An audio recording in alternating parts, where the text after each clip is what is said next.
Hello అండి. ఈరోజు సింపుల్‌గా పన్నీర్ బిర్యానీ చేశాను. చాలా టేస్టీగా కుదిరింది. చాలా బాగా వచ్చింది. చాలా ఈజీగా చేసుకోవచ్చు మనము. బయట తినకుండా మనం ఇంట్లోనే చేసుకొని చాలా హెల్తీగా వండుకోవచ్చు. అది ఎలా చేశానో చూద్దాం రండి. ముందుగా మీకు వెల్కమ్ టు మైత్రీస్ వరల్డ్. ఎలా ఉన్నారు మీరు? అందరూ బాగుండాలని కోరుకుంటూ వీడియోలోకి వెళ్దామండి.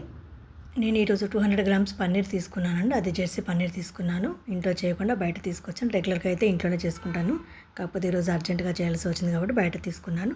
దీన్ని మనము ఇప్పుడు నేను చిన్న చిన్న ముక్కలుగా కట్ చేసుకుంటున్నాను అండి. పొడవుగా, నిలువుగా ఇలా కట్ చేసుకొని చిన్న చిన్న పీసెస్ లాగా అన్ని స్క్వేర్ లాగా కట్ చేసేసుకుంటున్నాను.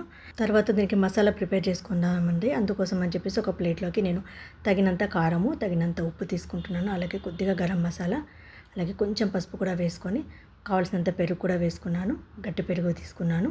తర్వాత కొద్దిగా ఆయిల్ వేసుకోవాలి. ఆయిల్ కానీ నెయ్యి కానీ వేసుకొని మనం దీన్నంతా కూడా కలుపుకోవాలి. పేస్ట్ లాగా తయారు చేసుకోవాలి. అంటే ఈ పేస్ట్‌తో మనం పన్నీర్ ముక్కలకు పట్టించడం కోసం అని చెప్పేసి ఇలాగే మనము క్రీమ్ లాగా తయారు చేసుకోవాలి. తయారు చేసుకున్న తర్వాత మనం కట్ చేసుకున్న పన్నీర్ ముక్కలు కూడా వేసుకొని ఈ మసాలా అంతా వీటికి బాగా పట్టించాలి. ఎందుకంటే వీటికి మసాలా పడితే మనకు తినేటప్పుడు చప్పగా ఉండకుండా బాగుంటుంది కాబట్టి ఇలా ముందుగా మనము మసాలా పట్టించేసి కాసేపు పక్కన పెట్టుకోవాలండి. ఇలా అన్ని మొత్తం కలిపి పక్కన పెట్టుకుంటున్నాను. మామూలుగా పన్నీర్ ఫ్రై చేసి కూడా తీసుకోవచ్చు, కానీ ఇలా మసాలా పట్టించిన తర్వాత ఫ్రై చేద్దామని చెప్పేసి ఇలా పక్కన పెట్టుకుంటున్నాను. ఇలా చేసి కాసేపు నాననివ్వాలి. ఒక అరగంట సేపు నానితే ఇంకా బాగుంటుంది. తర్వాత వీటికి మసాలా అయితే తయారు చేద్దామండి. ఇంకా నేను దీనికి అల్లం వెల్లిపాయ పేస్ట్ ఫ్రెష్గా చేసుకున్నాను. అలాగే ఇందులోకి కొద్దిగా ఉల్లిపాయలు, ఒక మీడియం సైజు ఉల్లిపాయ కూడా తీసుకున్నాను. అది కూడా సన్నగా కట్ చేసి వేసుకున్నాను. అలాగే ఒక పెద్ద సైజు టమాటాను కూడా కట్ చేసుకొని వేసుకున్నాను. ఒక 3 లవంగాలు, ఒక ఇలాచిని కూడా వేసుకుంటున్నాను. వీటన్నిటిని కూడా మనం మెత్తటికి పేస్ట్ లాగా తయారు చేసి పక్కన పెట్టుకోవాలి. ఇలాగ చేసి పక్కన పెట్టుకోవాలి. తర్వాత నేను ఒక ప్యాన్ తీసుకున్నాను. ఆ ప్యాన్లో కొద్దిగా నెయ్యి, తర్వాత ఆయిల్ కూడా వేసుకొని వీటిని బాగా వేడెక్కిన తర్వాత మనం ఇందాక కలిపి పెట్టుకున్నటువంటి పన్నీర్ ముక్కలన్నిటి కూడా వేసుకొని మంచి దూరగా వేయించుకోవాలి. మాడకుండా చాలా జాగ్రత్తగా కిందికి మీదకి కలుపుకుంటూ దూరగా ఫ్రై చేసుకోవాలి. ఇది ఫ్రై అయిన తర్వాత నేను పక్కన ఇంకొక కుక్కర్ పెట్టుకున్న మందపాటి కుక్కర్ పెట్టుకున్నాను. అందులోకి ఇప్పుడు మనం గ్రేవీ తయారు చేద్దాము. అందుకోసం అని చెప్పేసి నెయ్యి వేసుకొని నెయ్యి బాగా వేడెక్కిన తర్వాత పచ్చిమిర్చి వేసుకున్నాను. అలాగే ఇందాక మనము మిక్సీ పట్టుకున్నటువంటి పేస్ట్ని అంతా కూడా వేసుకొని బాగా ఫ్రై కానివ్వాలి. ఆయిల్ పైకి తేలేంత వరకు ఫ్రై కానివ్వాలి. బాగా ఫ్రై అయిన తర్వాత కాస్త పసుపు, తగినంత కారము, ఉప్పు కూడా వేసుకోవాలి. ఇవి కూడా కాస్త కలుపుకొని పసుపు కూడా, తర్వాత గరం మసాలా కూడా వేసుకొని ఇవన్నింటిని మనం బాగా ఫ్రై కానివ్వాలి.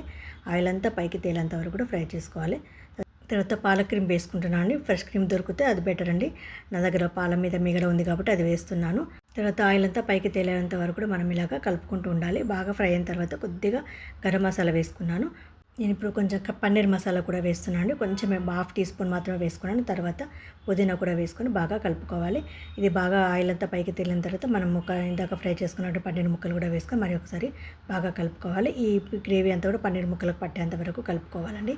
కాసేపు సిమ్లో పెట్టుకొని బాగా ఫ్రై చేసుకోవాలి. ఇలా బాగా ఫ్రై అయిన తర్వాత స్టవ్ ఆఫ్ చేసుకొని పక్కన ఉంచుకోవాలి. తర్వాత ఇప్పుడు మనం రైస్ కోసం అని చెప్పేసి ఎసరు పెట్టుకుందామండి. ఒక గిన్నె తీసుకొని అందులో సరిపడిన వాటర్ వేసుకొని అందులో బిర్యానీ ఆకు, లవంగాలు, యాలకులు, దాల్చిన చెక్క, స్టార్ ఫ్లవరు ఇలా అన్నీ వేసుకోవాలి. తర్వాత కొద్దిగా నెయ్యి కూడా వేసుకుంటున్నాను. ఇందులో అల్లం వెల్లిపాయ పేస్ట్ కూడా వేసుకోవాలి. అలాగే సాజీరా, కొద్దిగా సాల్ట్ కూడా వేసుకొని కొంచెం ఎక్కువనే వేసుకోవాలి సాల్ట్. వాటర్ ఉప్పగా ఉండేట్టుగా వేసుకొని తర్వాత కొద్దిగా ఆయిల్ కానీ నెయ్యి కానీ వేసుకోవాలి. అవన్నీ వేసుకొని మనం కొద్దిగా నేను పుదీనా వేస్తున్నాను ఇందులో. ఇవి వేసుకొని బాగా మరగనివ్వాలి. నీళ్ళు బాగా మరిగిన తర్వాతనే మనం అప్పుడు నేను ముందుగానే బాస్మతి రైస్ అని కడిగి నానబెట్టుకున్నాను కాబట్టి ఇప్పుడు అవి వేసేసుకుంటున్నాను. బాగా నీరు మసిలినప్పుడే వేయాలి. వేసిన తర్వాత ఒక్కసారి మాత్రం ఊరికే ఇట్లా కలుపుతున్నాను. ఎక్కువ కలిపితే విరిగిపోతాయి కాబట్టి ఊరికే ఇట్లా తిప్పేసి పక్కన పెట్టుకోవాలి. బాగా ఉడకనివ్వాలి. ఒక 70% ఉడికిన తర్వాత మనం ఆ నీటిని వాష్ చేసుకొని ఇందాక రెడీ చేసుకున్నటువంటి పన్నీర్ కర్రీ ఉంది కదా, అందులోపల కొంచెం పుదీనా కొత్తిమీర వేసుకుంటున్నాను. తర్వాత ముందుగా వార్చినటువంటి రైస్ని కూడా ఒక లేయర్ లాగా వేసుకోవాలి. అంటే సమంగా పరుచుకోవాలి.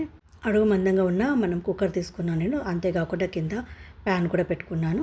తర్వాత పైన కొత్తిమీర, పుదీనా మనకు కావాల్సినంత కావాలంటే ఫ్రైడ్ ఆనియన్స్ కూడా వేసుకోవచ్చు. నేను వేయట్లేదు. తర్వాత కొద్దిగా పాలలో పసుపు కలుపుకొని కలర్ ప్లేస్లో నేను తీసుకుంటున్నాను. వేసుకొని మనం మూత పెట్టుకోవాలండి.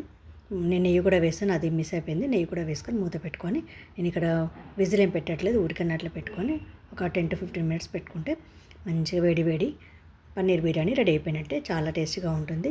చాలా ఈజీగా చేసుకోవచ్చు. పెద్దగా కష్టపడకుండా చాలా ఈజీగా అయిపోతుంది. టేస్ట్ కూడా అంతే బాగుంటుంది. చూడండి ఎంత బాగా వచ్చిందో అసలు. అన్నం అంటుకోకుండా చాలా బాగా వచ్చింది. చూడడానికి చికెన్ బిర్యానీ కనపడుతుంది, కానీ పన్నీర్ బిర్యానీ చాలా సూపర్గా వచ్చింది. చాలా టేస్టీగా వచ్చింది. మీరు కూడా ట్రై చేసి చూడండి. మీకు ఈ వీడియో కనుక నచ్చినట్లయితే లైక్ చేయండి, షేర్ చేయండి, కామెంట్ చేయండి మరియు సబ్స్క్రైబ్ చేయడం మాత్రం మర్చిపోకండి. మీరు నన్ను సపోర్ట్ చేస్తూ ఉండండి. మంచి మంచి వీడియోస్ పెడుతూ ఉంటాను. మీరు తప్పకుండా సపోర్ట్ చేస్తారని ఆశిస్తూ మరొక మంచి వీడియోతో మళ్ళీ నెక్స్ట్ వీడియోలో కలుద్దామండి. అంతవరకు బాయ్, ఉంటాను. ఇక సెలవు.